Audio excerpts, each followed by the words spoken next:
Welcome to N white kitchen friends. நம்ம channel வந்து உருளைக்கிழங்கு தோசை முறைன்னு செய்கிறது அப்படின்னு பார்க்கலாம். தேவையான பொருட்கள்லாம் இப்போ ரெடியாக இருக்குது. ஒரு கிரேட்டரில் வந்து உருளைக்கிழங்கு வந்து இந்த மாதிரி துருவி எடுத்துட்டு ஒரு பாத்திரத்தில் அந்த துருவிய உருளைக்கிழங்கு சேர்த்துடுங்க. சேர்த்துட்டு கோதுமை மாவு 1 கப்பு, ரவை ஒரு 1/2 கப்பு, தேவையான அளவு உப்பு சேர்த்துட்டு தோசை மாவு பதத்துக்கு தேவையான அளவு தண்ணீரை சேருங்க. சேர்த்துட்டு நல்லா கலந்து விடுங்க. இந்த மாதிரி விஸ்க் எடுத்து நல்லா கலந்து விட்டுட்ட பிறகு எலுமிச்சை வந்து ஒரு அரை எடுத்து அதை சாறு பிழிஞ்சு சேர்த்துடுங்க.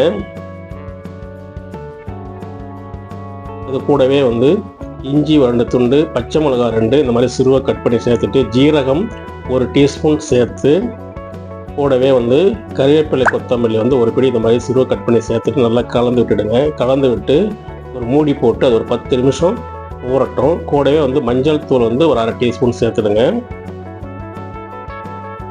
இப்போ உருளைக்கிழங்கு தோசை மாவு ரெடியாக இருக்குது. ஒரு சூடான தோசைக்கல்லில் இந்த மாதிரி மாவு எடுத்து எல்லா மாவையும் தோசை இந்த மாதிரி ரெடி பண்ணிக்கலாம். உருளைக்கிழங்கு தோசை வந்து சூப்பராக முறுமுறுன்னு ரெடி ஆகிட்டுருக்கு.